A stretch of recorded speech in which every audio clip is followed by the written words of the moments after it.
오늘은 온 국민을 놀랍게 했던 이재명 대통령의 피습 사건의 소름 돋는 전말을 들여다보겠습니다. 테러범 김모 씨의 범행은 결코 우발적인 것이 아니었습니다. 그는 범행 8개월 전 등산용 칼을 사서 끝이 뾰족한 양날검으로 직접 개조했습니다. 더 충격적인 것은 빈 사무실 앞 화단 나무에 목도리를 감아놓고 사람의 급소를 찌르는 연습을 수없이 반복했다는 사실입니다. 지지자로 위장해 무려 5차례나 행사를 쫓아다니며 범행 기회를 엿본 그의 치밀함에 혀를 내두를 수밖에 없었습니다. 어떠세요? 라이라는 말.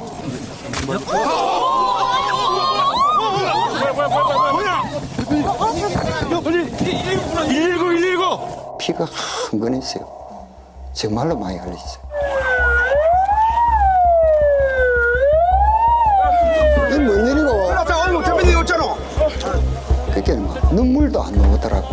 너무 놀래가지고. 거기서 그런 일이 일어났다. 상상을 할 수 없는 일이고요. 너무 놀랬고 너무 무서웠고. 제가 여기 도착할 때가 오전 9시 20분이었거든요. 그때 벌써 저기 앉아 있었어요. 그냥 뭐 유튜브 켜다 보면은 그때 이제 저 사람이 지켰던 거예요. 여러분 안녕하세요. 저는 지금 가덕 신공항 대항 전망대에 왔습니다. 머리에 그 푸른색 종이로 왕관 모양을 하고서 해맑게 웃고 있더라고요. 그래서 부산에서 전혀 본 적 없는 사람인데 누굴까? 이재명!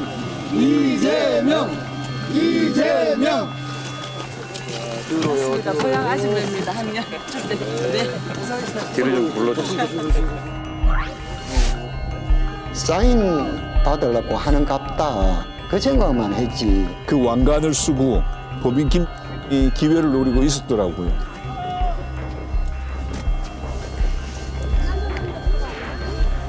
혹시 표명 예고했는데 입장이 어떠세요? 라이라는 말. 라이라는 말.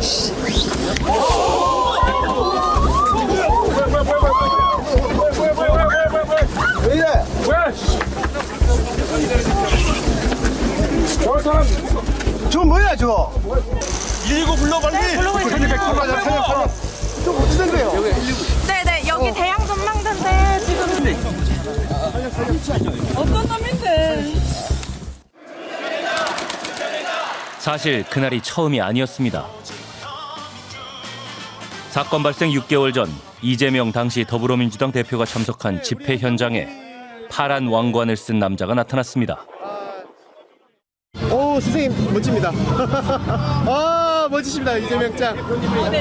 직접 만드셨네요. 와. 테러범 김모 씨였습니다. 한 달여 전 부산에서 열린 집회. 무대 바로 옆에서 그는 기회를 노리고 있었습니다.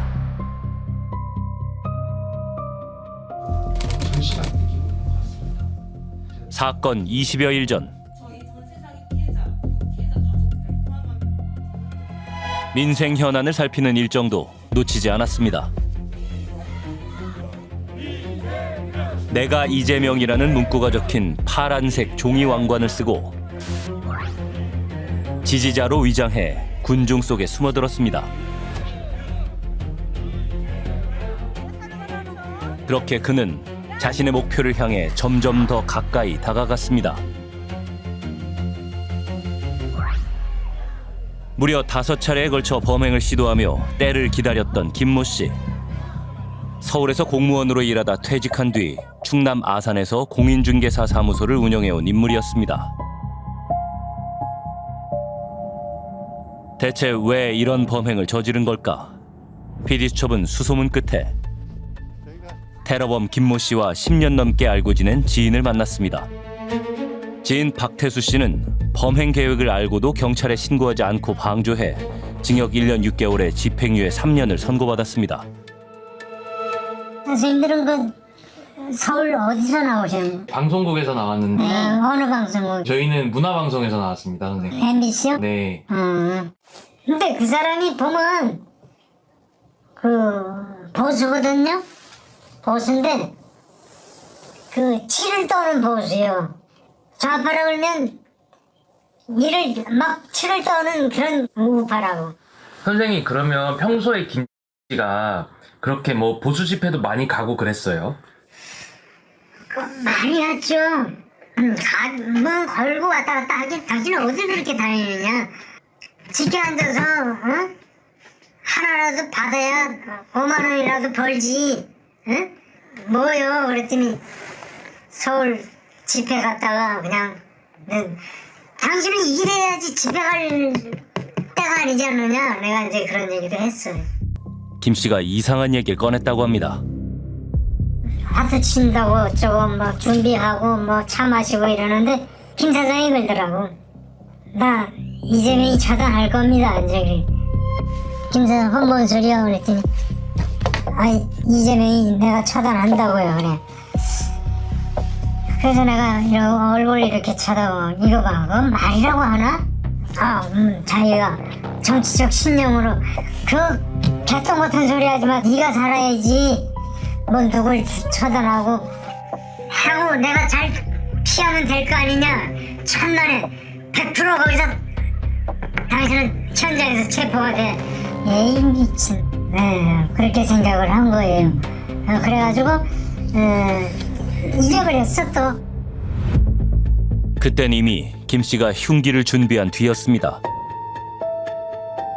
사건 8개월 전 그는 누나의 친구를 통해 인터넷으로 등산용 칼을 샀습니다.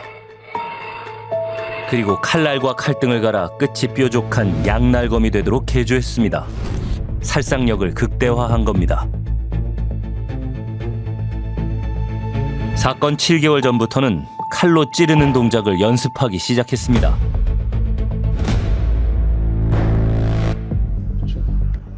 김 씨가 운영했던 공인중개사 사무소. 아, 저건가 보다. 그 칼자국 연습했다는 게. 2년간 비어있던 사무실 벽에는 그가 칼로 수없이 찌르며 연습했던 흔적들이 선명하게 남아 있었습니다. 공인중개사 사무소 옆에 있는 화단에 가봤습니다. 여기 보이면 이렇게 페인 자국이 있네요. 김 씨는 이 나무 둥치에 목도리를 테이프로 감아 고정하고 사람의 목 높이를 겨냥해 급소를 정확히 찌르는 동작을 반복 훈련했습니다. 이게 높이가 지금 딱 제 목 높이거든요. 이렇게. 아, 진짜 많이 찔렀네. 그는 더불어민주당 홈페이지 등을 통해 이재명 당시 대표의 일정을 파악하고 사건 7개월 전부터 따라다니기 시작했습니다. 하지만 많은 지지자들과 삼엄한 경호에 막혀 실행에 옮기진 못했습니다. 사건 전날은 총선을 100여일 앞둔 2024년 1월 1일이었습니다. 이재명 당시 민주당 대표가 노무현 전 대통령의 묘역을 찾아 참배했습니다. 그리고 몰려든 지지자들과 인사를 나눴습니다. 그 인파 속에 테러범 김모 씨도 있었습니다. 그런데 심상치 않은 그의 행동이 카메라에 포착됐습니다.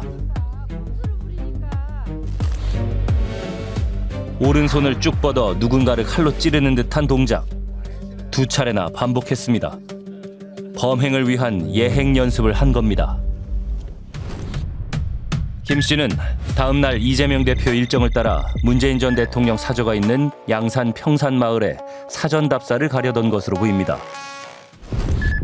평산마을도 경호 문제로 범행이 여의치 않다고 판단한 김 씨. 집으로 돌아가기 위해 버스를 타고 울산역으로 갔습니다. 하지만 곧 마음을 바꿨습니다.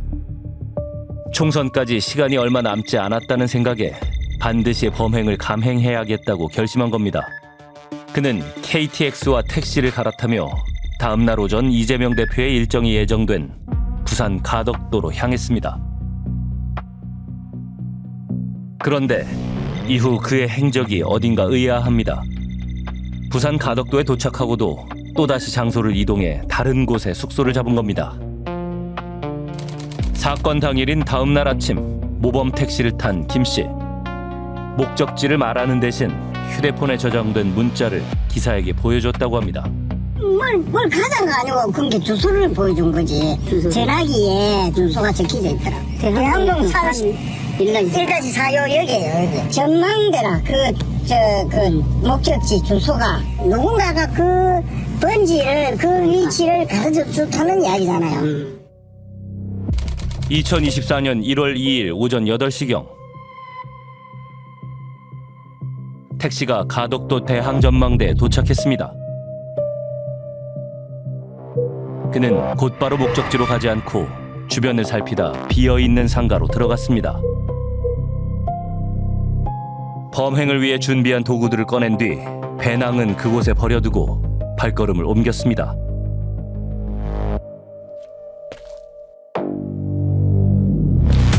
미리 흰색 종이로 감싸둔 칼을 종이 플래카드 밑으로 숨긴 채 이재명 당시 민주당 대표의 열렬한 지지자인 것처럼 행세했습니다.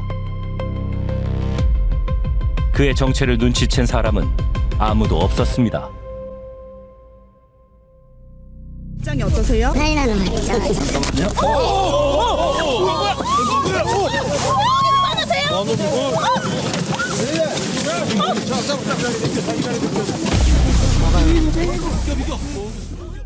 테러범 김모 씨는 범행 6개월여 전 남기는 말이라는 제목의 글을 썼습니다. 이재명의 불체포 특권 포기 운운은 좌익 판사들의 구속영장 기각과 불구속에 대한 확신에서 나온 눈속임 동작이고 그 후 대선까지 불구속 상태에서 장기적 사법투쟁에 돌입할 준비를 끝냈다는 다른 표현에 불과하다는 말과 함께 이재명 당시 민주당 대표를 향한 원색적인 비난도 담겨 있습니다. 그는 범행 수개월 전 박태수 씨와 식사를 한 후 부탁을 하나 했다고 합니다.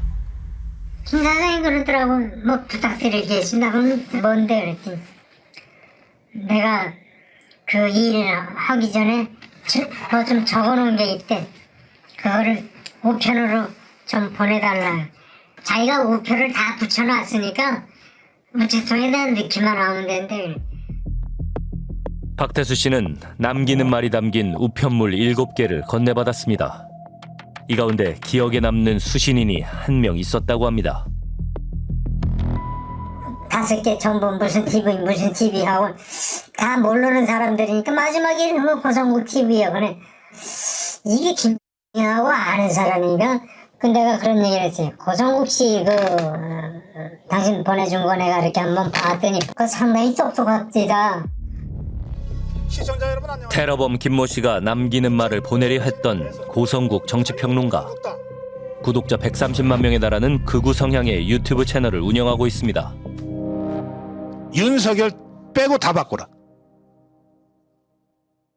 네, 고성국 칼럼이었습니다. 고성국 씨는 윤석열 전 대통령이 직접 전화를 걸 만큼 긴밀히 교감했던 인물로 알려져 있습니다.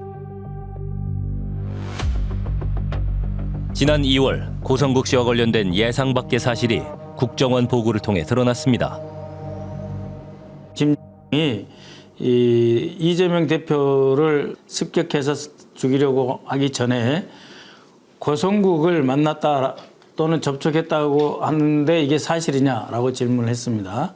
그래서 그런 점이 있다라고 국정원에서 대답을 했습니다. 그것도 24년 1월 2일 그 직전에 수차례 이상 전화 통화를 했다라고 하는 것이고요. 그다음에 실제로 대면 접촉을 한 것이 있느냐라고 했을 때는 고성국 TV가 있는 그 사무실을 찾아간 적이 있다. 테러범 김모 씨가 범행 전 고성국 씨 측과 통화를 하고 사무실에 직접 찾아가기도 했다는 겁니다. 어떤 대화를 나눴는지, 혹시 범행과 관련된 언급도 있었는지 주목됩니다. 고성국 씨가 입장을 밝혔습니다. 이 가덕도 테러 사건의 범인 김 씨는 제가 전혀 모르는 사람입니다. 한 번도 만난 적도 없고 한 번도 전화 통화한 적이 없습니다. 모르는 사람의 전화번호로 문자가 들어왔습니다. 안녕하세요. 저는 이번 사건, 이재명 사건 가해자 김씨 아들입니다. 전화 통화 잠시 가능하실까요? 수감 중인 그 당사자의 아들하고 통화가 된 것 같습니다. 테러범의 아들에게 고성국 씨 측에 연락한 이유를 물었습니다.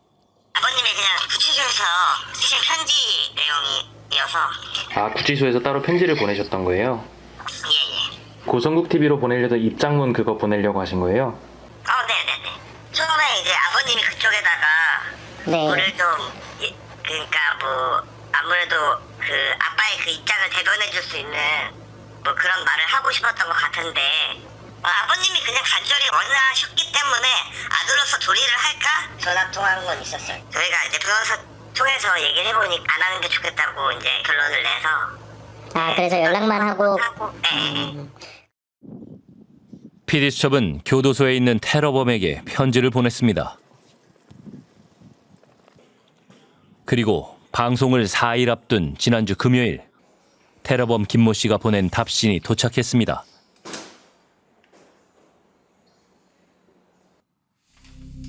열 장에 달하는 자필 편지가 들어있었습니다. 남기는 말을 전해달라고 부탁한 곳은 여러 군데고 고성국 TV는 그중 한 곳입니다. 나의 시국 진단과 판단에 따라 나 혼자 기획하고 실행했으므로 이 사건과 나에게 영향력을 행사한 인물은 없다고 해도 틀린 말은 아닐 것입니다. 그는 이들에게 사건의 진위와 목적하는 바를 알리고 싶었다고 했습니다. 고성국 씨와의 관계를 묻는 질문엔 만난 적도 통화한 적도 없다고 했습니다. 고성국 TV를 방문한 적이 있는데 해당 TV에 출연했다고 믿었던 인물의 연락처를 알 수 있을까가 주된 방문 목적이었고 방문 당시 고성국님은 출타 중이었으며 관계자와 차담을 가졌지만 연락처를 물어볼 분위기가 안 돼서 그냥 돌아온 게 고성국 TV와 나와의 만남에서 있었던 내용 모두입니다. 2024년 총선 이후엔 어느 늙은이의 단말마적 비명이 된 것 같다는 감상을 밝힌 그는 사건이 진영 갈등에서 파생된 것처럼 읽히겠지만 그것으론 충분치 않습니다. 저들의 거짓말과 위선에 대한 분노가 중심에 있음을 강조하고 싶습니다. 김 씨는 편지와 함께 범행 전 작성한 남기는 말을 보내왔는데요. 이 글에서 주목할 만한 부분은 무엇이고 그것을 고성국 TV와 같은 유튜브 채널에 전하려 했던 심리는 무엇인지 전문가와 분석해봤습니다. 이렇게 갑자기 이런 이제 내가 처단하는 놈은 인간의 외피를 들은 사악한 뱀이다. 요즘 낯설죠. 그리고 이제 끝부분 역시 예상했던 것처럼 순교라든지 한 목숨을 걸어야 된다 이런 얘기들이 나는 남들이 생각하는 그런 테러리스트가 아니라 나는 나라를 구하려고 했었던 안중근 의사처럼 애국자다. 이런 부분들을 굉장히 강조하고 싶었던 것 같아요. 이거를 입증하기 위해서 계속 주변에 알리려고 노력을 했고 그 애국자로서 인정받는 집단은 그 극우 세력인 극우 집단인 이런 고성국 TV의 시청자와 고성국 TV로 만나는 그 사람들이겠죠. 그분들로부터 인정받는 게 본인 테러의 가장 큰 동기일 것입니다. 실제 국정원은 테러범 김모 씨가 고성국 씨와 극우 유튜버들의 영향을 받은 것은 틀림없어 보인다고 밝혔습니다. 대체 무엇이 평범한 시민을 끔찍한 테러범으로 만들었을까요? 그는 범행 직전 자신의 입장을 담은 우편물을 유명 극우 유튜브 채널 등에 보냈습니다. 옥중 편지에서는 자신을 안중근 의사 같은 애국자로 포장하며 나라를 구하기 위한 결단이었다고 주장했습니다. 매일같이 특정 정치인을 악마화하고 혐오를 쏟아내는 극단적인 유튜브 방송들이 결국 그의 확증 편향을 키워 괴물로 만든 것입니다. 나와 생각이 다르다고 해서 타인의 생명을 빼앗아도 된다는 끔찍한 망상. 이것은 좌우의 문제가 아니라 우리 민주주의 시스템 전체를 위협하는 무서운 질병입니다.